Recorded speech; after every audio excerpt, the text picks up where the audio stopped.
transmigrated as a disabled protagonist. How should I continue the script? Chapter 6, In Search of the Left Leg. Dazai, poor little miserable, Osamu successfully infiltrated the sheep. Moreover, his sweet talking, coupled with his bandages that couldn't hide his handsome face, quickly made him accepted by the organization's female comrades, who could hardly bear the other male members' overly masculine personalities. Except for Yuan, who preferred Nakahara Chuya. Seeing Nakahara Chuya sitting beside her with a gloomy face, troubled by port mafia matters, she had no fondness for the refugee Dazai Osamu, silently cursing, "A weakling, isn't Chuya much cooler?" She didn't join the crowd showing concern for Dazai Osamu and instead went to Nakahara Chuya, whispering, "Chuya, this guy's background is unclear." Nakahara Chuya, of course, knew that Dazai Osamu was a ticking time bomb. However, the resilience within his bones and his protective instinct made it impossible for him to drive this person away. Yet, hearing the words, "background is unclear," from his comrade struck a nerve in his spine. Because he, too, was a person with an unclear background. The sheep could accept him, so why couldn't he accept someone else after becoming a leader? Taking a sip and a bite, Nakahara Chuya grumbled, "I will investigate a bit during the day. If he really is being hunted down by Port Mafia and joined us as a last resort, I don't plan on refusing him. Let's observe him for a while longer." Yuan, somewhat afraid of Port Mafia, asked, "Could he drag us into trouble?" Nakahara Chuya replied sternly, "As long as I'm here, I'll protect everyone." The sheep was established as a self-defense group for the youth to protect ourselves. I can't just sit by and ignore any miner asking us for help. A firm and resolute attitude. Normally, Nakahara Chuya could bring his comrades a sense of reassurance, but this time, Yuan was still conflicted inside. She secretly glanced at Dazai Osamu, who was sitting among a few girls. The frail boy gave her a pleading, helpless expression. Yuan blushed and turned her head away, twisting a strand of her pink hair in her fingers, thinking to herself, "He really is very good-looking." Her unusual reaction did not escape Nakahara Chuya's attention, and the red-haired boy immediately felt a pang of frustration. Find him a place to rest. As the leader, Nakahara Chuya couldn't let things drag on any longer. It was late, and everyone should be going to sleep, not surrounding a prospective new member of the sheep with endless questions. When Shirase stayed silent, Yuan, in charge of logistics, said, "But we don't have any empty rooms." Nakahara Chuya hesitated, thinking about the frightening things in his own room. Embarrassed, he decided not to send Dazai Osamu there. For safety's sake, he can't stay with anyone else. My place isn't suitable either. Here's the plan, I'll go clean out the small room where I usually store junk, set up a bed, and let him stay there for the night. Everything else could wait until morning. Under the help of the Sheep King's gravity manipulation, the small room was cleaned up. Dazai Osamu pushed through the dust in the air, peeking inside to check out the dim surroundings and the wooden boards arranged as a bed. Seeing that he had no objections, Nakahara Chuya said to him, "There's a blanket and a pillow. Go on in." Dazai Osamu smiled and replied, "This is much better than where I've been staying." He wasn't lying. Recently, in the warehouse, he had been sleeping on the floor, using a few crates as a makeshift bed. Nearby was an imperfect, heat-emitting puppet, but he had lived through it with a certain flair, not feeling bored at all. First, there was the Port Mafia chasing him, and now there was the mysterious Yakimaru. Dazai Osamu felt like it was great. The condition being, Yakimaru hadn't lost a leg. Hey! Nakahara Chuya, considering that he had already helped Dazai Osamu settle in, was just about to leave when he stopped in his tracks. Outside, the fierce Sheep King questioned the prospective member, "How did you know about the sheep?" Dazai Osamu sat down in the dim, cramped room and obediently replied, "I heard about it." That strange feeling again. Nakahara Chuya felt uneasy, awkwardly reaching into his pocket for some chocolate and choosing to toss it onto Dazai Osamu's bed. "If you're hungry, eat a bit. There's no time to prepare food for you tonight." Thanks." Watching the other person leave, Tezuka Osamu picked up the chocolate after the door closed. In the darkness, he coolly said, "To be so blatantly suspicious of my intentions, is that some kind of instinctual dog trait? What a pity, his level of vigilance was only at this degree.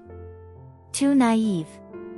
There are not only pitiable little kids your age, there are also kids waiting to settle the score with you."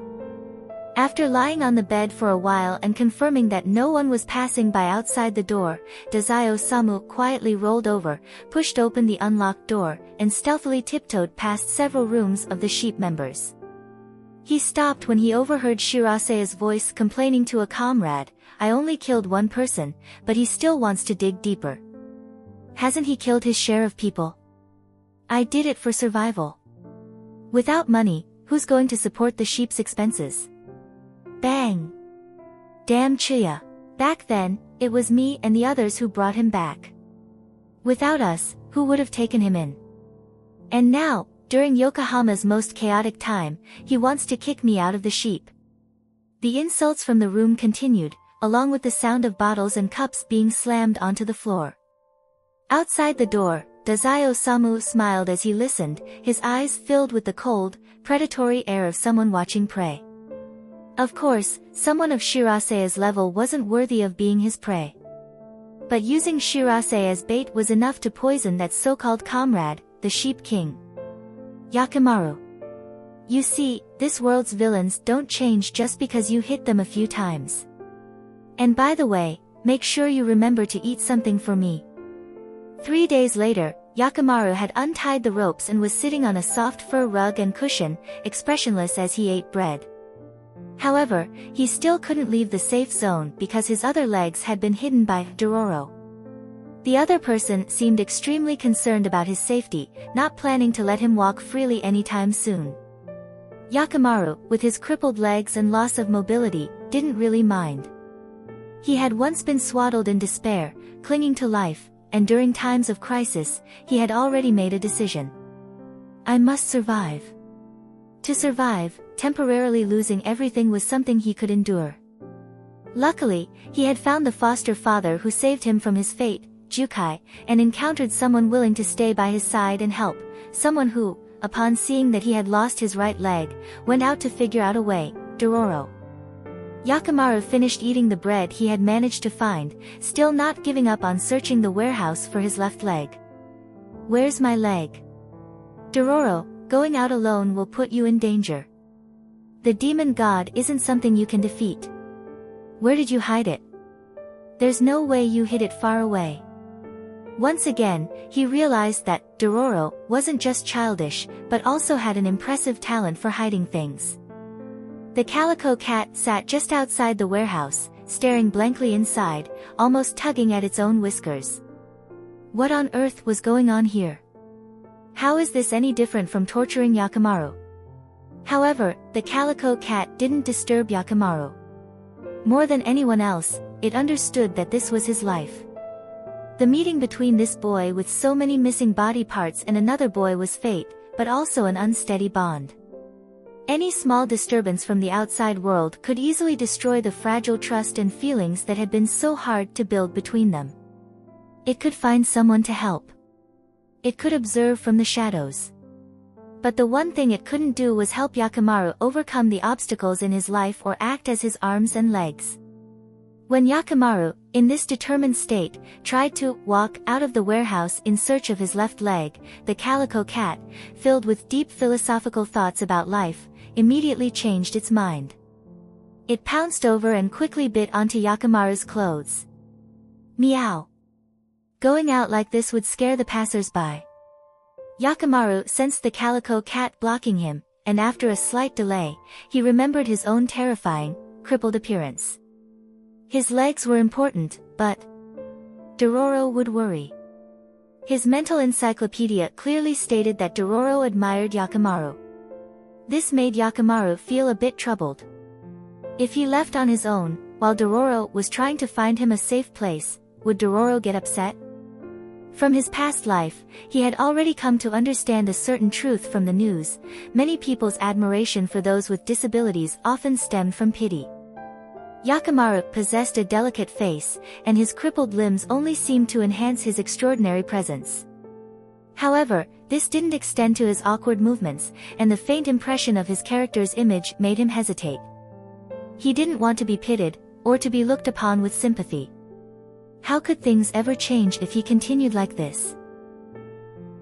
After a moment of silence, the calico cat noticed that Yakimaru no longer had any intention of leaving. Its eyes shifted, and it quietly loosened its bite, pretending to nonchalantly scratch its own fur. The brown-eyed cat kept a close watch on Yakimaru's every move. This child was too worrisome. Yakimaru no longer used his arms to support his body. Under the thin, warm sunlight filtering from the outside, he simply sat on the ground, without his legs, clumsily using his prosthetic arms to stroke the cat. The calico cat didn't shy away, allowing his cold, stiff hands to awkwardly touch its fur, though he couldn't really feel it. The cat came to a realization: he was expressing his gratitude.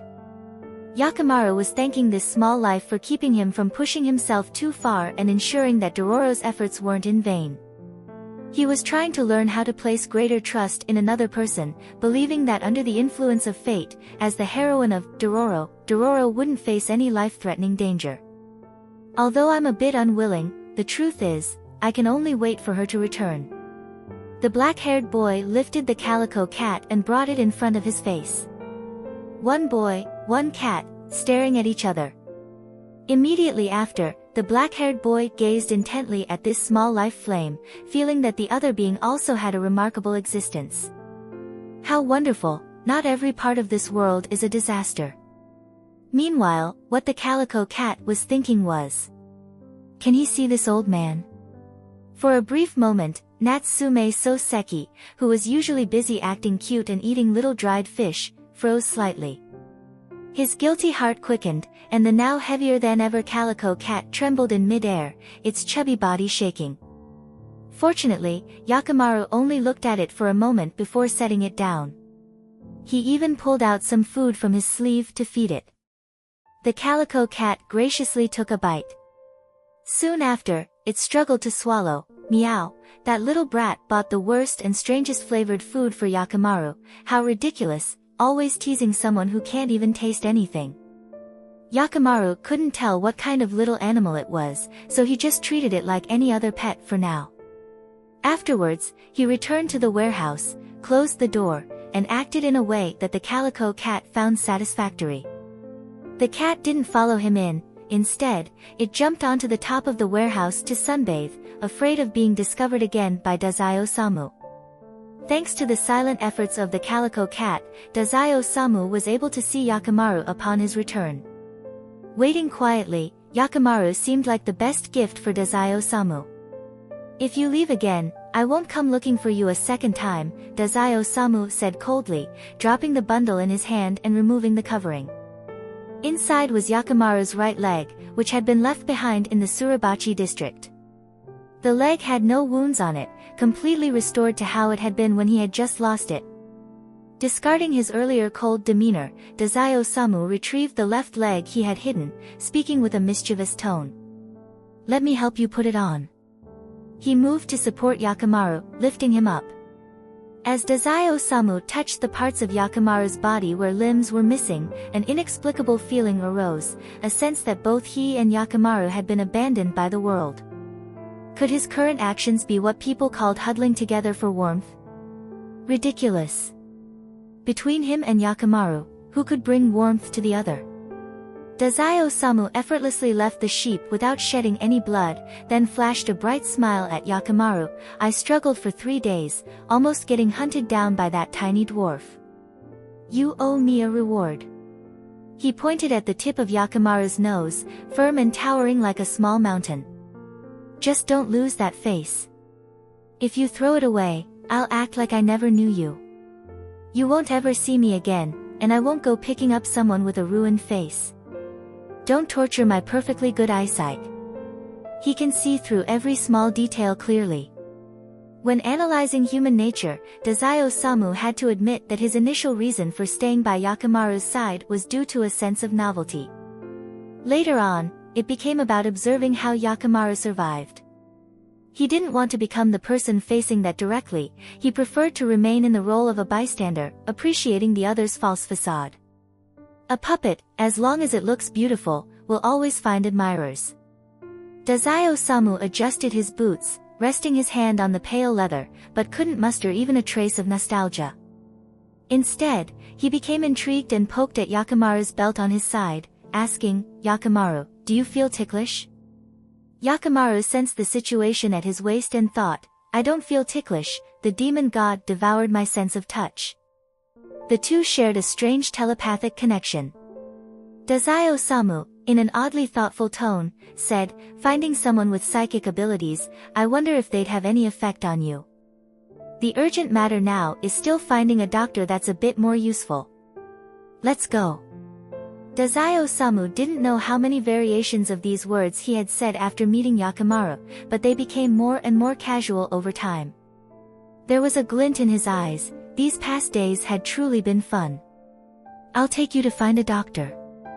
If he could pull someone living in the shadows out into the light, would he be able to witness a transformation unlike any other?